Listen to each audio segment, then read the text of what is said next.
अब राजस्थान की दूसरी हॉट सीट पर बात करेंगे, देवली उनियारा। देखिए, ये वो सीट है जहां मीणा और गुर्जर वोट बैंक सबसे निर्णायक है। कांग्रेस के दिग्गज सचिन पायलट गुर्जरों का ब्रांड है, लेकिन कल ही वो चुनाव दौर पर गए थे। उससे पहले वो महाराष्ट्र थे, अलग जगह थे, जहां ये माना जा रहा था कि सचिन पायलट धुआंधार दौरे करेंगे। कल उन्होंने 3 जगह दौरे किए, लेकिन फिलहाल वो दूर नजर आ रहे थे चुनाव प्रचार से। कल वो रामगढ़ भी गए, कल वो दौसा भी गए और कल देवली उनियारा भी गए। उनके साथ उनके पुराने मित्र दानिश अबरार, जो कि आईसीसी में सेक्रेटरी हैं, वो भी पहुंचे थे। यानी कि मुस्लिम वोट बैंक को भी लुभाने की पूरी कोशिश सचिन पायलट ने साथ में ले जाके की। अब सवाल है कि क्या बीजेपी की ओर से जाते जो गुर्जर वोट बैंक जाता है वो रोक पाएंगे क्या? क्योंकि अब सचिन पायलट क्या पूरा का पूरा गुर्जर वोट दिलवा पाएंगे, क्योंकि ये दारोमदार उन पर भी है। बीजेपी को उम्मीद है कि इस बार, क्योंकि गुर्जर वोट, राजेंद्र गुर्जर प्रत्याशी है, तो गुर्जर वोट बैंक में सेंधमारी हो और राजेंद्र गुर्जर के पक्ष में गुर्जर वोट जाए। अब बात मीणा वोटों की करते हैं। निर्दलीय उम्मीदवार नरेश मीणा कांग्रेस के इसी वोट बैंक में सेंध लगाने की कोशिश कर रहे हैं और इसका फायदा सीधे बीजेपी को मिलेगा।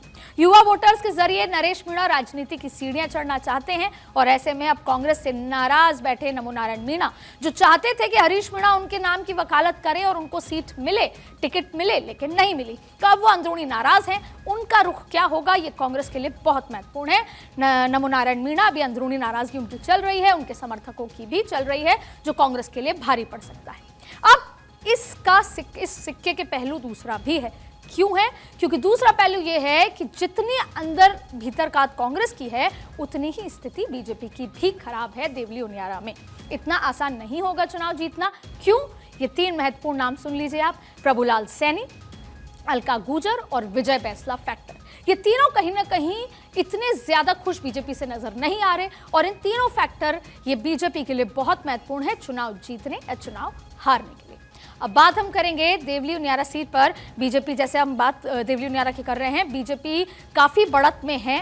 गुर्जर, माली, ब्राह्मण और राजपूत वोट बीजेपी को मिल सकते हैं। हालांकि जो मालियों से पहले जो बीजेपी के उम्मीदवार राजेंद्र गुर्जर का भी विरोध था, लेकिन अब आशंकित है। देखिए, वहीं निर्दलीय उम्मीदवार नरेश मीणा कांग्रेस के वोटों में सेंध लगा सकते हैं।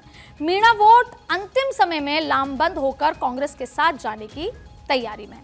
सचिन पायलट का प्रचार बीजेपी का जो कर रहे हैं, लगातार गुर्जर वोट में सेंध मारने की वो भी कोशिश कर रहे हैं। पूरा का पूरा गुर्जर वोट वो दिलवाने की कांग्रेस को कोशिश कर रहे हैं। और अब इस सीट पे कांग्रेस की ताकत भी दलित हैं, मुस्लिम हैं, मीणा वोट बैंक है। क्योंकि अगर तीनों वोट एक साथ लामबंद हो जाते हैं तो कांग्रेस में पड़ गए लामबंद होकर, तो बीजेपी के लिए फिर दिक्कत यहां पर नजर आएगी। अब कस्बई क्षेत्रों में बीजेपी का प्रचार बहुत ज्यादा आगे नजर आ रहा है, प्रभावशाली नजर आ रहा है। ऐसे में चुनाव मैनेजमेंट में फिर बीजेपी से बहुत ज्यादा आगे कांग्रेस नजर आ रही है।